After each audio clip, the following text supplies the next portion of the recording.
এই ৯৭ নম্বর আয়াতের আলোকে যদি আপনি প্রশ্ন করেন, হুজুর হজ কি? আমার ৫টা বিষয়, প্রথম নাম্বার বিষয়টা আসছে হজ কি।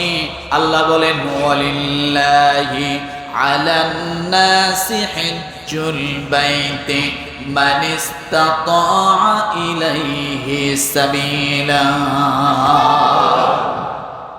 এক অধ্যায়। হজ কি? হজ হলো সর্বপ্রথম সমস্ত কথার ঊর্ধ্বের কথা হলো আল্লাহর হুকুম, এটা ফরজ ইবাদত। এটা কি কথা বলেন? হজ হলো আল্লাহর হুকুম, ফরজ ইবাদত।